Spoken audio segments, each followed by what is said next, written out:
Hello everyone, welcome to study Chakra. तो कुछ और क्वेश्चंस में नज़र डालते हैं यहाँ पे स्केलर प्रोडक्ट के। देखो यहाँ पे क्या दिया हुआ है, वेक्टर p का p यहाँ पे दिया हुआ है 3i plus 4j minus 5k और q दिया हुआ है और बोला है स्केलर प्रोडक्ट ढूंढना है p और q का। तो ये तो बहुत सिंपल है, ढूंढ लोगे आप। वेक्टर p डॉट q क्या आएगा? वेक्टर p का वैल्यू क्या है? 3i cap plus 4j minus 5k dot 5i cap plus 4j plus 3k cap. Again यहाँ पे क्या करना है, component wise multiplication, i cap वाले दोनों कोएफिशिएंट्स को मल्टीप्लाई करना। सो 3 मल्टीप्लाइड बाय 5 विल बी 15। उसके बाद j कैप वाले को 4 मल्टीप्लाइड बाय 4 विल बी 16। फिर उसके बाद k कैप वाले को -5 इंटू 3 विल बी -15। ठीक है, तो ये कैंसिल हो जाएगा, सो it will B 16। So p dot q हमारे पास क्या आ गया? 16 आ गया। ठीक है, अच्छा उसके बाद सेकंड क्वेश्चन क्या है, projection of p on q। अब देखो projection of p on q मैंने क्या बताया था, it is nothing but projection of q बोला है, मतलब p का कंपोनेंट अलोंग q वही ढूंढना है, वही प्रोजेक्शन हो जाएगा। जैसे अगर मान लो वेक्टर p है और इस डायरेक्शन में अगर मान लो वेक्टर q है, तो यहाँ पे प्रोजेक्शन का मतलब क्या है, ये वाला पार्ट होगा, राइट। इसका मतलब ये क्या है, ये वेक्टर तो वही है ना, जो वेक्टर p जो है इसका ये कंपोनेंट है, राइट, q के अलोंग, q के डायरेक्शन के अलोंग। हम लोग इसका मैग्नीट्यूड ढूंढना है, that is nothing but p cos theta, यही कंपोनेंट होगा ना। तो हमको p cos थीटा ढूंढना है, राइट। अब मुझे एक बात बताओ, हमारे पास फॉर्मूला क्या है, p dot q is equal to p into q into cos theta. हमको ढूंढना क्या बताओ, p cos theta. So p dot q का वैल्यू क्या हो जाएगा, इट इज़ इक्वल टू, इसको q ले लो और यहाँ पे लिख देते हैं हम लोग p cos थीटा। ठीक है, p cos थीटा ढूंढना है तो q नीचे आ जाएगा, इसको मैं मिटा दे रहा हूँ। तो इसका मतलब मुझे एक बात बताओ, p cos थीटा का वैल्यू क्या आएगा, p dot q upon magnitude of q, p dot q upon magnitude of q। So this is projection of p on q, या फिर component of p in the direction of q। p dot q का value already हम लोग को 16 मिला हुआ है, सो it will B 16 divided by vector q का मैग्नीट्यूड। मैग्नीट्यूड तो ढूंढ सकते हो ना वेक्टर q का, बताओ क्या आएगा, square root of 5 square plus 4 square plus 3 square, so it is equal to 16। 5 का स्क्वायर क्या होगा बताओ, 25 plus 16 plus 9। So p cos theta will be equal to 16 divided by 25 plus 25, right, it will be 50 square root of 50। तो ये आपका component आ गया along, या फिर projection of p on q। ठीक है, अगला क्वेश्चन क्या है, component of q along p। अब कंपोनेंट ऑफ q चाहिए, मतलब हम लोग को q cos थीटा ढूंढना है, जिसका कंपोनेंट मतलब उसका cos theta. So component of q means q cos theta, right. तो q cos थीटा कैसे ढूंढोगे, देखो अगेन फॉर्मूला क्या अपना, p dot q is equal to, this is third,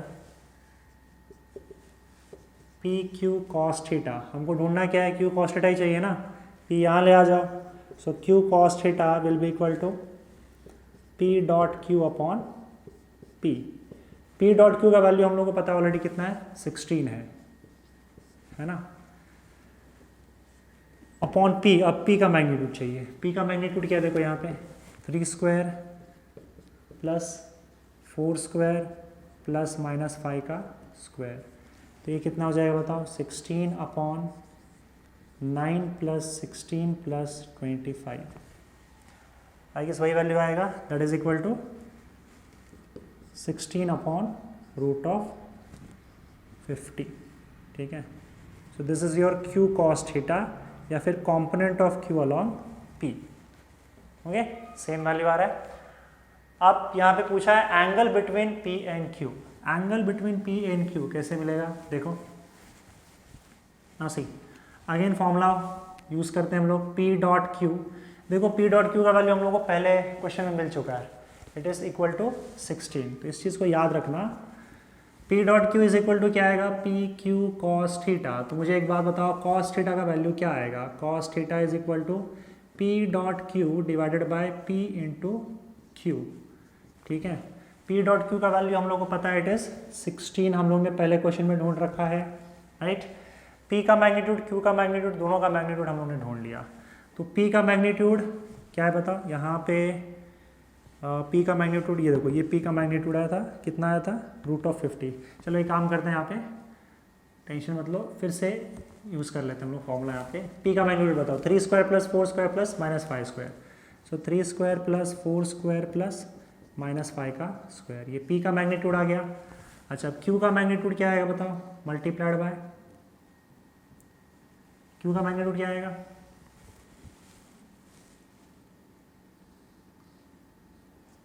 question हो गड़बड़ हो गया, बहुत दूर तक जा रहे हैं। Q is 5i plus 4j plus 3k, so it will be 5 का स्क्वायर प्लस 4 का स्क्वायर प्लस 3 का स्क्वायर। ठीक है, चलो यहाँ पे इसका वैल्यू देख लेते हैं। 3 का स्क्वायर क्या आएगा, 9 प्लस 16 प्लस 25, और ये क्या आ जाएगा, 25 plus 16 plus 9। So it will be equal to 16 divided by √50 और 16 डिवाइडेड बाय 50। ठीक है, तो ये हो जाएगा 8/25। तो हमारे पास cos थीटा का वैल्यू क्या आया, 8/25। So we have the value of cos theta, that is 8/25। So we can write theta is equal to cos inverse of 8/25. This is your answer. तो इसको आगे सॉल्व नहीं कर सकते। So थीटा का वैल्यू क्या है अपना, cos inverse of 8/25।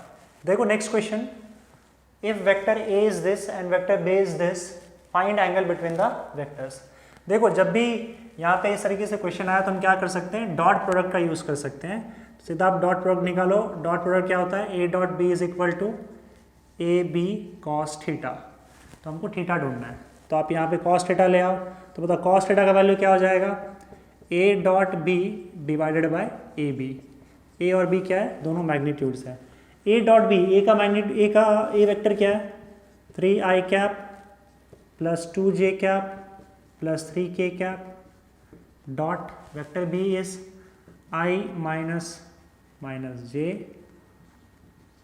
Plus 2k divided by magnitude of a का मैग्नीट्यूड क्या आएगा जल्दी बताओ, vector a 3 square plus 2 square plus 3 square, magnitude of b 1 square plus 1 square plus 2 square.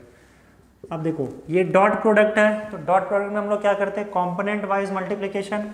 3 multiplied by 1 that is equal to 3, 2 multiplied by -1 -2, 3 multiplied by 2 6 divided by 3 का square plus 4, 9 plus 4 plus 9 कितना होगा 22, right.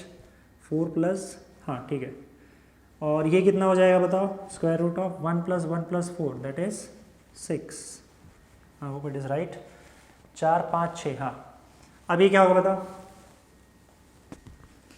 3 - 2 that is 1 + 6 that is 7, so it is 7 divided by 22 × 6 कितना होगा, 6 2 = 12, 132, so it is square root of 132।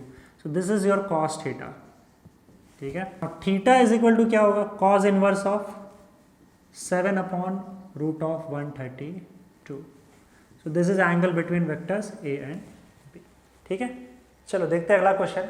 ये question actually MCQ है, यानी कि यहाँ पे 4 ऑप्शन दिए हुए हैं और 4 ऑप्शन में से एक ऑप्शन करेक्ट है, वो आपको बताना है। तो पहला क्वेश्चन क्या है, देखो, the maximum value of scalar product of A and B vector is. Maximum value कैसे आएगा, देखो ए डॉट बी या फिर जो स्केलर प्रोडक्ट होता है उसका वैल्यू क्या होता है, a × b × cos थीटा, यही होगा ना। मैक्सिमम वैल्यू कब होगा, जब cos थीटा का मैक्सिमम वैल्यू होगा। cos थीटा का मैक्सिमम वैल्यू कब होता है, जब cos थीटा 1 होता है। और cos थीटा 1 कब होगा, जब थीटा का वैल्यू 0 डिग्री होगा। और थीटा का वैल्यू 0 डिग्री तब होता है जब दोनों वेक्टर्स सेम डायरेक्शन में हो। तो इसका मतलब अगर दोनों वेक्टर्स सेम डायरेक्शन में हो तो थीटा का वैल्यू 0, और थीटा का वैल्यू 0 होगा तो यहाँ पे कॉस थीटा क्या हो जाएगा, 1 होगा।